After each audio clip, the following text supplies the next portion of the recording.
I wanted to start with, you have really deep experience in clinical variation, measurement, reporting, processes for trying to drive improvements. And you had a lot of experience at this with a leading health system in California. I'd love to have you talk a little bit about that experience, the group you formed, how you spun it up, and some of the steps you went through in that process. Sure. Thanks, Brian. Thanks for having me. And I think it started with an organization, Hill Physicians in Northern California, where they had pretty serious metrics and incentives for their clinicians, and they used an episode grouper. And so it told physicians, on average, you're 20% more expensive or less expensive per similar type of episode than your peers. And then the doctor said, oh, well, that's bad, especially because they were also losing income because of it. And they said, well, what am I doing differently? What should I do? And then the answer was, well, we don't know, but you're a smart person. You'll figure it out. And I realized, okay, this is just unhelpful and cruel because, clearly the doctors care, but we're not telling them what to do. And so that started the journey of like, well, can we look under the hood and saying, what are the things that they're doing differently? And, with episode groupers, that was possible. And you could see, per episode, let's say it's pneumonia, are they ordering more x-rays, or are they ordering CT scans instead of x-rays, or are they choosing the more expensive antibiotics? So it right away became very clear, what were the drivers of the variation. And then the aha moment of seeing the power of this came when we were kind of testing this. So we built some software to make this visual. And I got some doctors in a room and I said, hey, I want you to kick the tires on this software, see what you think of it. And this magical thing happened. I could not get them to shut up. They were just so fascinated about the common things they were doing differently. And then they were making fun of each other and teasing each other. And then they were asking each other questions. Well, why do you do that? I never do that. And I realized like, wow, something really interesting is happening here. And I sort of discovered it wasn't just about the data. It was just about discovering the differences. And, physicians are naturally curious and they're naturally competitive. They're all already motivated to do the right thing. And I thought, this might be easier than I thought. You just have to expose the variation to physicians, and then the conversation takes care of itself. And so sure enough, when I moved to Sutter Health, we started small, first getting the data in place and then exposing it to roomfuls of clinician. And the same thing happened. No matter what you pick, and physicians assume, especially the common things, we probably treated all the same, whether it was outpatient bronchitis or inpatient congestive heart failure, we probably all do the same things. And that is the furthest thing from the truth. People say, well, how much variation is there? And it's almost 3 to 4-fold everywhere you look. And it's just shocking. And some of it are just simple things, what antibiotic people choose, or, what imaging or what lab test people choose. But sometimes also the bigger things, do you admit somebody or not? So we just expanded from there and started adding more and more specialties, and then started building out a team to do this. And so eventually that team grew to about 10 analysts. And we were in almost every clinical specialty, both ambulatory and inpatient. So it became a big project. That's amazing. Before we go into other things, just to kind of stay there, as you were putting together that team, and as folks who may be on this call are thinking about how they go about this at their health system, any lessons learned, in terms of putting together the team, how to go to the hospital to get budget to do something like this, where you would look at opportunity and ROI maybe? Like, how would you go about forming a program like that? For the data to be acceptable to physicians, two things were really important. One, they were tired of the traditional outcome measures like length of stay or cost per DRG, because it was very much like my earlier, cost per episode things. Like, I get that it's important, but what do you want me to do about it? So I realized we need to get to the process measures of, what are the actions that are in a physician's control? Because then they say, okay, now this is relevant to me. But then the next really important thing is proper attribution. Because if you use claims data or early stage electronic health record data, there's an admitting physician, and sometimes there's an admitting physician or a discharging physician. But if you're looking for, did this order happen on the second day, none of those fields would be appropriate. And you really need to know, well, who was the attending who ordered the second day. Chasing orders is easy because you can find a name attached to the order. But then if you want to create a rate, well, how often did you do this or not do this? You also need to find the what I call the non-orders, somebody who maybe could have or should have done something but didn't do it. So in that case, you need to say, well, who was the attending that day? And we see the absence of an order. So there's some trickiness in that attribution, and you need to dive deep into the electronic health record and look at who's writing the orders any given day, who's writing the progress notes, and then have some sort of algorithm that then imputes who do we think is the most responsible physician. And in inpatient care, there's all these handoffs, right? There's admittist, nocturnist. It gets complicated pretty quickly. But if you don't get that right, physicians say, well, you're saying I order more CT scans, but really it's the consulting neurologist who's ordering them. It wasn't me. They lose interest immediately. And so that's a really high bar, but you have to sort of get that right. So that's one thing. And then your other question about how to get a budget for a project like this, sad to say it, but anyone who's going to fund something is going to say, well, what's the return on the investment for this? So you have to pretty quickly show that by doing this effort of finding the variation, exposing it to clinicians, it's going to lead to cost savings. For that, you need to have a pretty sophisticated measurement system too, because if you run the data once and you see a lot of variation, you put it in front of the docs and half of them say, well, how dare you tell me what to do? The other half will say, well, I'm not sure this is clinically valid, but almost all of them will, sometimes in private, reflect on their practice and probably change, especially if they're at the outlier end of the curve. So you need a way to measure that, especially to prove your effectiveness.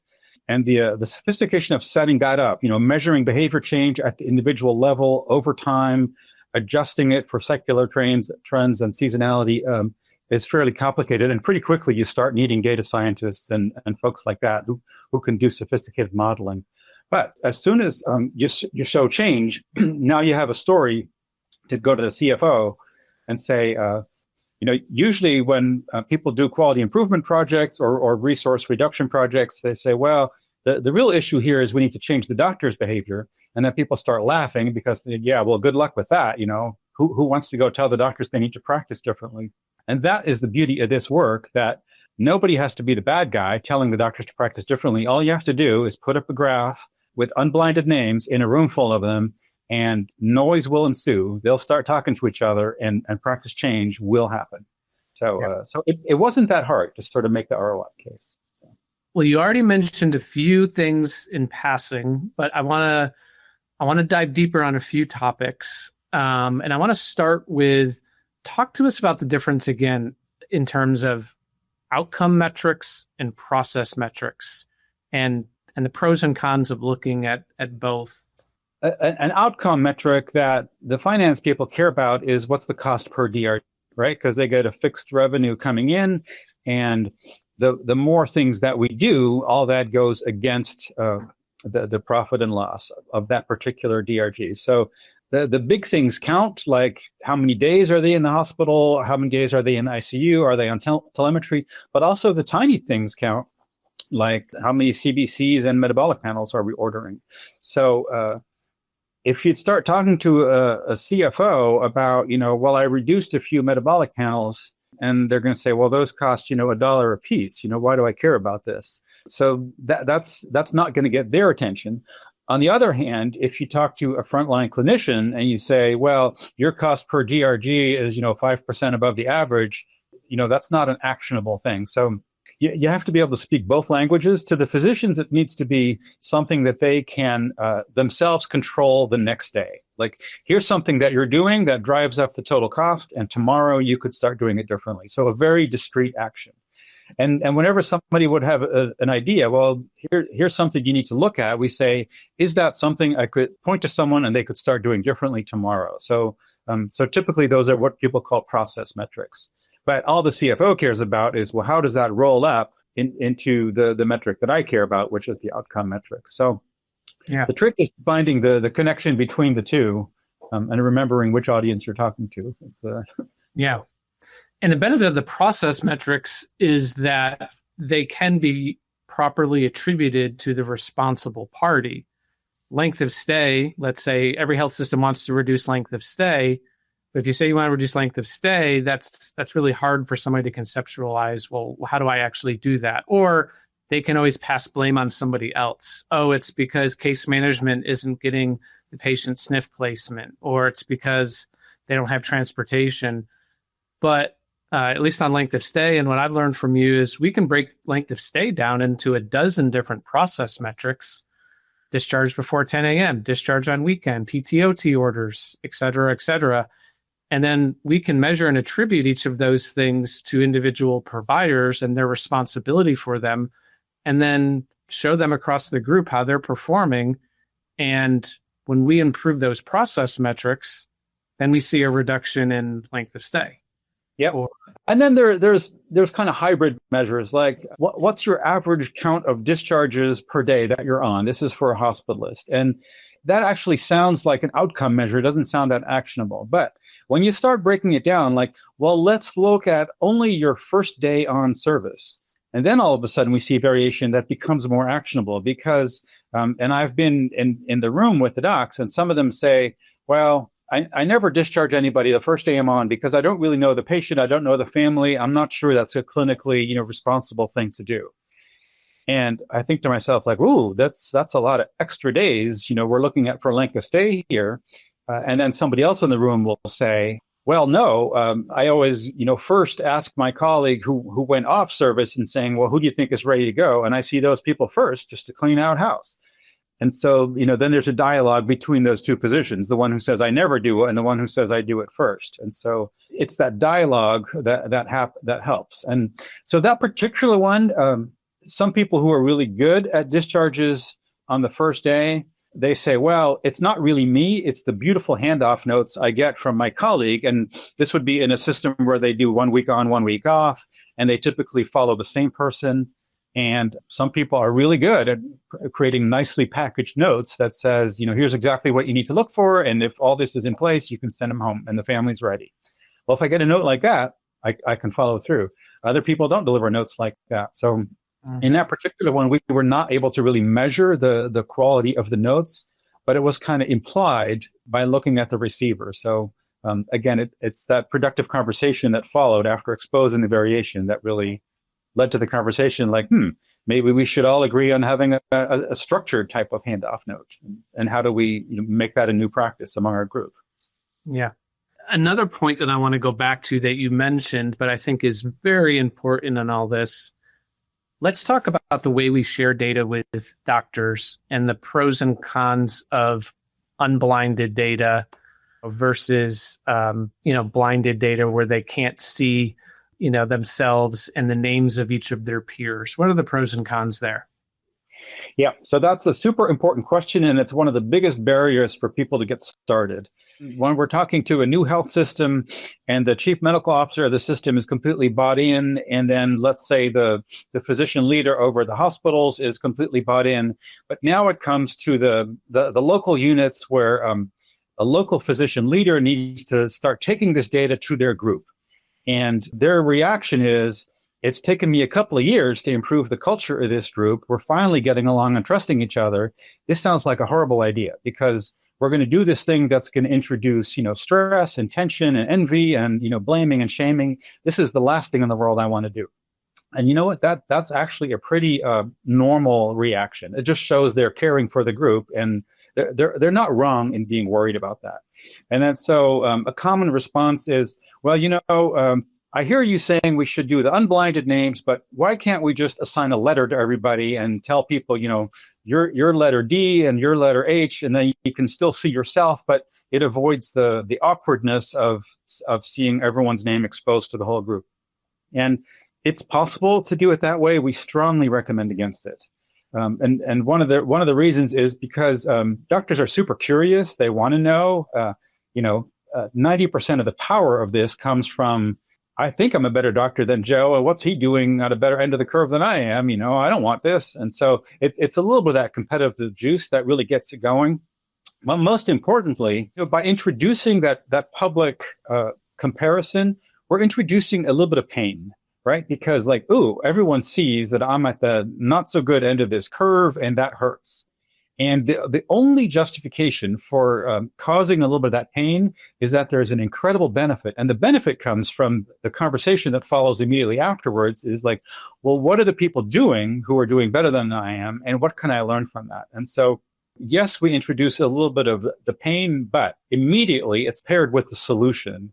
And so doctors have thick skins and they don't want people all day long telling them what to do. So sometimes a little bit of that pain is also what's necessary to sort of shake them out of the status quo. And like, I thought I was fine. I thought I was practicing normal and I was following the guidelines, but maybe I should give this another thought.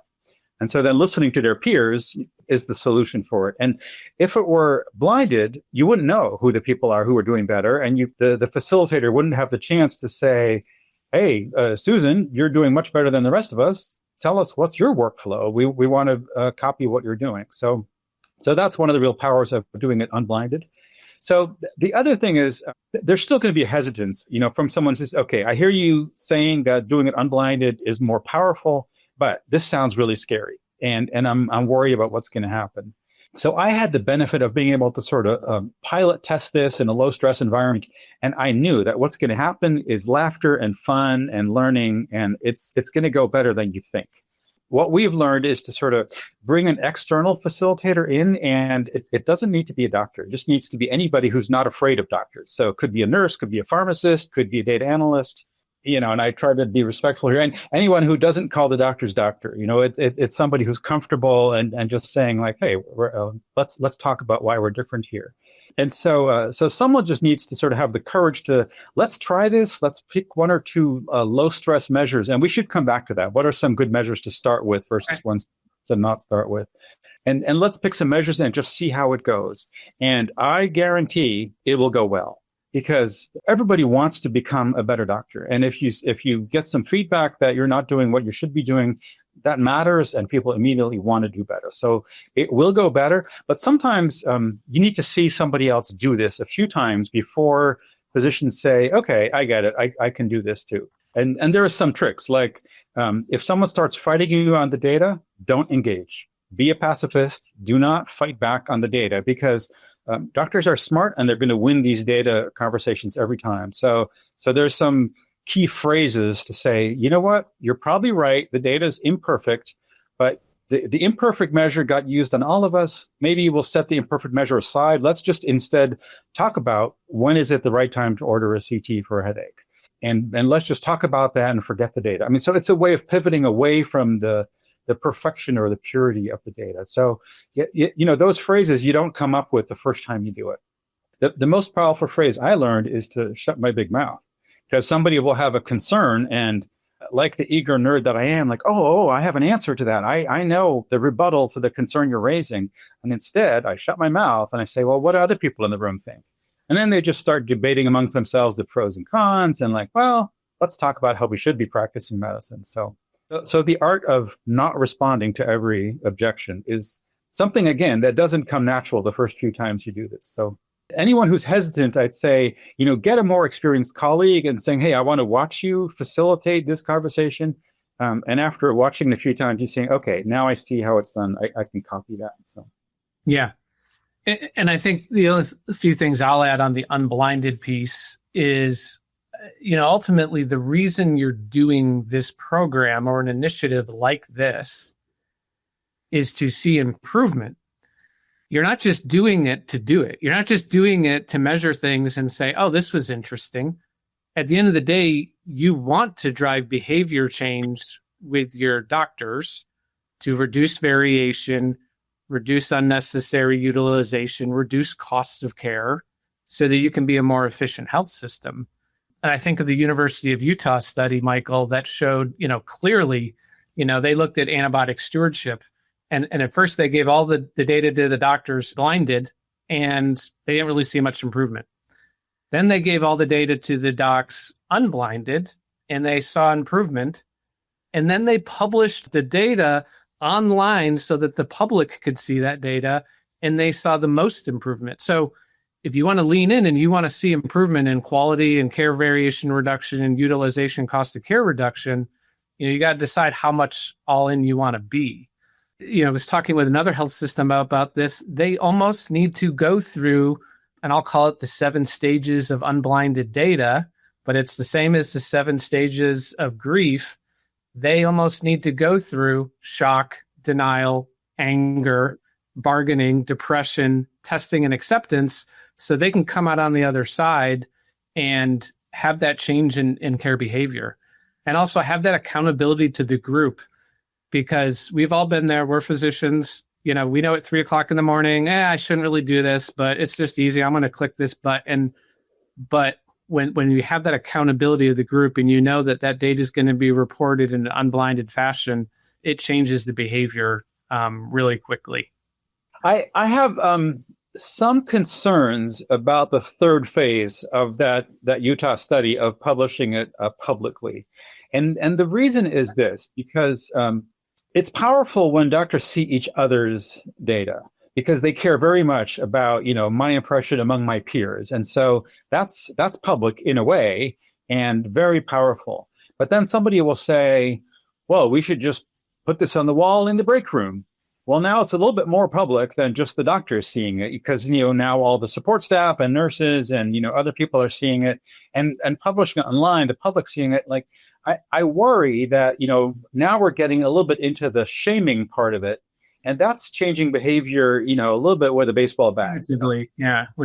And I don't think you have to do that. I think if you just stop at let's share in an intimate setting, unblinded, just among the group of doctors, or and it could be just in a room, or it could be in an app. But yes, you're seeing each other's data. Yes, your leader is also looking at it. Then someone says, well, how do we know an administrator is not going to also see this? And I've learned to be a little bit coy, like, I can't guarantee that they will never see it. So the fear of public exposure is very powerful, but maybe the fear of it is powerful enough that you don't need to actually go do it and actually publicly expose it, because I wouldn't want that done to me, at least not with having a chance to sort of understand it and having a fair crack at improving before it goes public. So yeah, I think people judge a leader by the integrity and what's your motivation for doing this. And if you leap right to the public thing, I'm not sure that's coming from, love and kindness and caring. That's you're skipping some steps there. So, yeah, I want to go back to another topic you talked about where, okay, so have metrics and you're reporting them and you're in that safe space within your group where we're going to look at this metric and we're going to talk about it and we're going to see, who's on either end of the spectrum. And there will be some denial by some folks, and there will be some, this metric isn't correct. But I think that's a great place to then have that dialogue of, okay, well, how should we be measuring CT head utilization then? How would you want to see it measured? Oh, you only want to see it measured on these, diagnoses or DRGs? And then having that collaborative conversation to then refine the metric and refine what's being reported. So you get to a point where the whole group is in agreement that like, okay, this is valid. This is now when we see this next month or the month after, we're going to believe in that the data is credible and that it's, reflective of the care that we're providing. Yeah. And some of that we've learned the hard way by just being iterative about it, because a hospital said, we think there's variation in CT utilization and we want to look at this. And so we said, okay, let's look at, overall CT utilization. And the needle didn't budge at all. And earlier I said, no matter what you do, the needle's going to budge. Like, I'm wrong this time. So what happened? And it turns out it's just so vague, overall CT utilization, like what type of CT for what condition? It's just too nonspecific, like you were hinting at. So then we said, okay, let's split them out by CT of the body part. So CT heads are for really different diagnoses than abdomen or CT chest, and CT angio is again for a really different set of indications than a regular CT. And so then again, the CT head, like, well, stroke patients, they all get a CT the minute they walk in the door. So it doesn't really make sense to include them in the denominator. And, some of these exclusions I'll be proud I came up with, and some of them I'll be embarrassed I didn't come up with, but they came up, they were raised by, groups of clinicians the minute we brought it out. And sometimes you just have to be humble and say, I've tried thinking of everything that would make sense, but then, within 5 minutes, somebody will says, well, you really ought to exclude this. And right away, I kick myself and go, you know what? They're right. It doesn't make any sense to include this. And by including it, we're diluting the signal to noise ratio. And so we'd be better off taking it out. So maybe we should remove the stroke cases, and then also look for trauma cases. Well, maybe they should get a CT. So maybe that would be another good one to exclude. So and maybe just looking at headache, for ER docs, maybe that your N becomes smaller, but your signal becomes a lot more interesting to talk about. So some of these things we've refined over time to sort of to get better at it. So, yep. And almost any doctor who says, I can think of a way to make this measure better, usually they're right. So I listen to that. Yeah. And some of the balance there is, okay, you could, take forever on every metric to try to get it down to the most precision. And at some point, you got to be happy with the 90-95% precision to be able to scale and have something be deployable across multiple health systems and move quickly. A typical thing is when doctors see their data, and then we give them examples, like here's the last 10 cases where you ordered this. And then right away they can say, well, this person clinically really did need this test. So therefore your measure is no good, because I have at least one case where it was a warranted clinical, the right thing to do. And they don't get that, finding one exclusion doesn't invalidate the measure. I mean, that still means that it was, it's still working for the other 95% of the time. So, yep. And sometimes, it's hard getting people over that. Sometimes they're a little stuck in, I forget what all your stages of grief were, but, they're not everyone moves to the acceptance stage right away. So sometimes you just have to say, you know what, you're right, it's imperfect, but is there any reason why you have more of these cases than anybody else? And if you talk to them in private, they say, oh yeah, my patients are sicker. If you talk to them in front of their peers, they have to say, no, I guess we all have about the same number of these. So that's also a way of mitigating yes, there are some patients, where this is the right thing to do, but you know what, we're going to measure it anyway.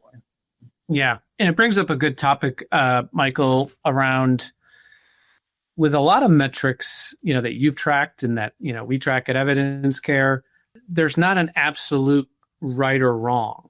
Perfect on most of these metrics is not 100% or 0%. So talk to me about how, maybe with a certain process metric, maybe the group average is at 25 or 50 or 75%. How do you then look at that metric in the context of the curve that you see and how you approach that data discussion with the providers? What we're talking about here is really a retrospective view looking at patterns of care.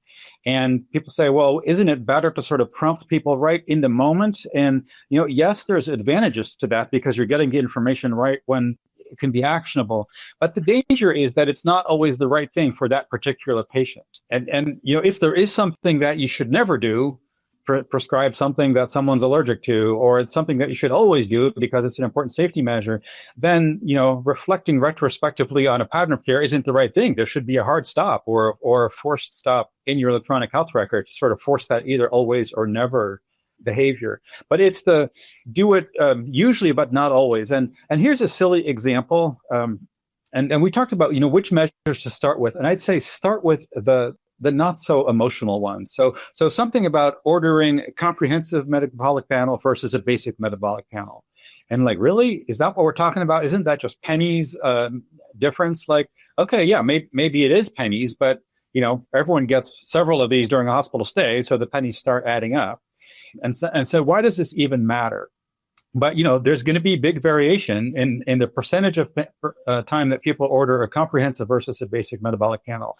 And somebody who was really high on ordering the comprehensive says, I did a liver fellowship, and that's really the difference between the two, right? The comprehensive one adds the liver panel that's missing from the basic metabolic panel.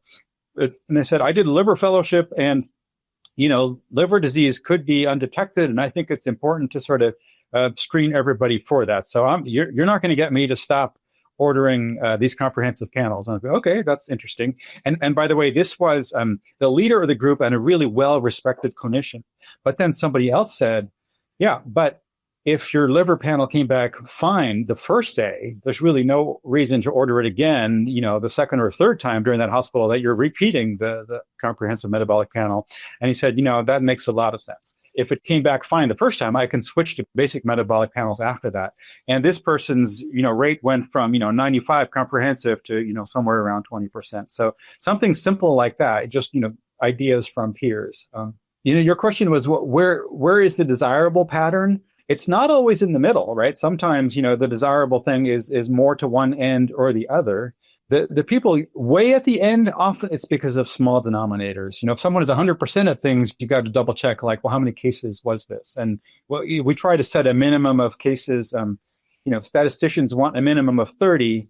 In medicine, it's hard to get, 30 of a very discrete disease in a limited time period. So often we drop it down to 20 or 10 cases, but you do get, the less statistical validity then at the outlier. So it's always good to look at that too. And again, so a good example of something where, too high or too low isn't the right answer is like ordering consults. Someone who gets 5 subspecialty consults in every case, good luck getting that patient discharged because you're waiting for 5 people to give you a green light that it's okay to discharge, and unlikely that you're really improving the throughput on that patient. But somebody who never orders consults, I might worry too about, you mean you're never uncertain or you never want help looking at something. So it's kind of hard to know exactly with that one, where is the sweet spot of that. So people say, well, what is the right number? What's the goal? And we're careful with that. We say, talk amongst yourselves and discuss. So, Michael, this is great. I want to have probably 2 or 3 more questions here. And again, if folks in the audience have questions, feel free to pop those into the chat, and Michael and I will get to those. But in your experience over time with this, talk to me about some of the wins you've seen. And obviously, every patient we treat correctly and appropriately is a win. But I know a lot of times probably the health system CFO is saying, I'm going to measure this in millions of dollars. So any examples you could think of where, hey, we went in, we looked at this, we saw a huge, 20-30% decrease in X or Y or Z, and this led to, X million in savings. The simple ones are the easy ones to start, and you're going to see big behavior change. Like you mentioned, the discharge, get your discharge orders in early. That's a simple matter of just rearranging your day, or maybe, showing up to work a little bit earlier, or just having a different workflow. So when people want to change that, they can change that one pretty quickly. And so again, lab test ordering is easy. Like instead of hitting that button repeat daily, after your CPC or your metabolic panel, instead just drop that habit and just ordering them one at a time when you need. So things like that are easy to see quick changes on. They're not the big money makers. One that led to a lot of dollars in saving was looking at ER docs and looking especially that ESI 3 category. The super sick people need to be in, the super healthy people don't. But what about that middle category? And then there's just personal style, right? Like, well, if I'm not exactly sure about the follow-up, I'm going to err on the side of admitting him. And other people said, yeah, well, doing that, I'm going to put way too many people in the hospital into observation. So I need to sort of come up with a better thing. And again, they are getting a group discussion. I have to say, you have to align with your payments, right? If these non-admissions, if you're not full and you're looking to fill up your beds with more DRGs, maybe the CFO says, I would have liked to have those admissions. On the other hand, if you are full and these are, short, not very lucrative DRGs, maybe it's better to not admit them. And save those beds for people, that are going to be more acute and better paying DRGs. And if you're in a value-based at-risk setting, of course, avoiding admissions. So there's a big multiplier there. Avoiding admissions, that you're quickly in the hundreds of thousands of dollars with something like that. Anything that directly impacts length of stay is also going to be a high value one. Yeah. Yeah, and the interesting thing on that ESI 3, you'd think it's not possible with a range of 0 to 100%, but you literally see 3x variation on that measure. And as you mentioned, if the hospital has capacity issues or nurse staffing issues, most hospitals associate ESI 3 admissions with negative margins. So they're losing money on those patients. And there's huge variation in the behavior of the emergency physicians in terms of keeping those patients in the hospital or discharging them home. Yeah. I thought that was going to be the one that was going to be hard to see change on. One of the ones I would absolutely recommend not to look at is length of the OR procedure for surgeons, because that's really driven by someone's personality. Some people are just zip, zip, zip, cut, cut, cut, tie, tie, done. And other people are just more thoughtful. And that's really baked into your personality. And asking someone who's more thoughtful and deliberative to hurry up is not going to lead to better care. So, and it just made people angry, and it was, forcing them to be someone they didn't want to be. So I'd say don't pick that one. And I thought the ESI 3 one was going to be similar to that. When I did ER moonlighting, we joked about who was the wall and who was the sieve, right? In terms of keeping people out or letting people in. And I thought that'd be a personality thing, but it turned out not to be. We see a lot of movement in that after exposing variation. So I've learned to be humble. Don't predict what's going to work or not work. Just try it. And, some things that work in one hospital don't work in another hospital. You never know until you try it. So. Yeah. Okay. One topic I want to make sure we cover is, we talked a lot about how to engage with the doctors, the data, process metrics, group discussions. But when you go in and you're sort of setting expectations with a health system, what are the one or two things? This is what I'm expecting of the medical director. And then this is what I'm expecting of I'll call it the frontline physicians.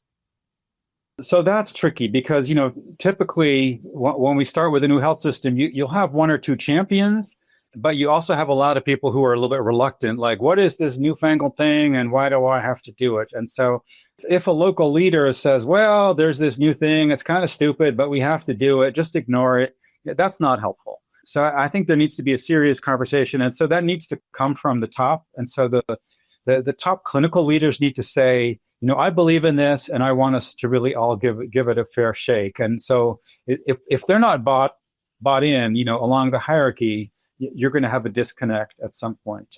And then, you get so many new directives and you pretty quickly figure out, is this something my boss is going to ask me about again? Or was this just a wild-haired idea that I don't really need to follow through on? So I think some sort of follow through by the senior leaders about, hey, we started this, how's it going? Are you having these conversations in your group meeting to follow up on the metrics? So some accountability from the top. And then from the frontline leaders, I think it's just empathy for how hard their job is. People are really stressed and overworked these days, and they're just trying to, stopping people from committing suicide. I mean, they have hard jobs, and to layer something on top of them is causing stress for them. And I think to really sort of come alongside them and saying, instead of causing more stress, this is something that could actually reconnect people to the purpose of why you want to be a clinician, because it's going to help you better. You're going to do a better job. You're going to feel good about yourself, and you're going to have meaningful conversations with your colleagues about clinical topics. It's actually going to be a feel good experience. And people say, actually that was the best part of the meeting when we talked about, how to practice better. But it takes some handholding to get people there. So I think some understanding that this is a project that there's the hard science to sort of get into data right, but there's also the soft science of, knowing how to facilitate a group, knowing how to have difficult conversations. If there's someone who's really stressed by, where they stand, okay, maybe they're going to need a private conversation and an arm around the shoulder, like, okay, how, what's a way to think about this that's not so stressful? So there is sort of a softer side to this too that needs some attention. Well, I know we only have a few minutes, Michael, and I'm sorry, the last question might be the hardest one, and so maybe you just need to kind of give the starting point of this. But if you have a longtime colleague who's a CMO at a hospital system and says, "Geez, when we look and slice or dice or like our variations all over the place, how do I get started with putting together a program, and how would you recommend?" These are the first one or two steps that I'd recommend you go down. Yeah. So people can build this themselves internally because it's not rocket science. Figure out something you care about, catch the numerator events, figure out what would be an appropriate denominator, get the attribution right. If you have the analytical resources, you could start yourself. it's really the courage to then put this in front of the docs. So I'd say be prepared more for the stress of that second part. People saying, well, it's all about the data. It's all about the data. And actually the data is just the discussion starter. So, I mean, the data needs to be good enough to for people to take it seriously. I think getting the data right, and a lot of health systems, have tried this once or twice and they go, oh, this sounds like something we did 2 years ago around blood transfusions. It was really well received.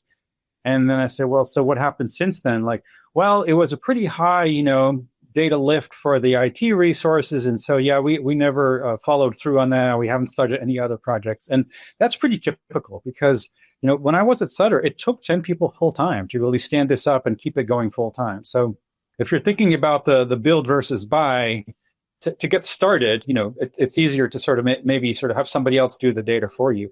It's surprisingly easy to get started with. I mean, there's not a super heavy data exchange lift. So I'd say just start it and see what happens. Because there's so many other projects in healthcare, but actually changing the physician behavior is one people shy away from. But it's the most impactful one, and it's also fun. It's really rewarding. So as a physician leader, I feel good about this work because doctors are grateful. They don't always express it at the end of the process saying, oh, thank you for proving that I wasn't up to par. But, every now and then, one of them will say, you know what, this really helped me. Yeah. And just from the EvidenceCare perspective, I'll share, these are the things that clinical leaders want to be doing to be showing value to the organization. If they can show to an organization that they're reducing care variance, they're reducing utilization, they're reducing length of stay, they're going to be heroes within the organization. But that's a huge lift in maintaining that and keeping up with it and the culture change. And that's a lot. And where I think we want to help as EvidenceCare is we want to help support those efforts, but we want you to be the hero. Anything we do is designed to help you achieve your initiatives and take all the credit and attribution. And we're just the technology that helps support those initiatives. And so that's where I get excited about this stuff. Yes, we are right at the top of the hour. And Michael, I want to thank you for joining me today on the Better Care podcast. As I mentioned, I know you and I can talk for hours about this. So thank you, everybody, for joining us today, and appreciate you hopping on. Thank you.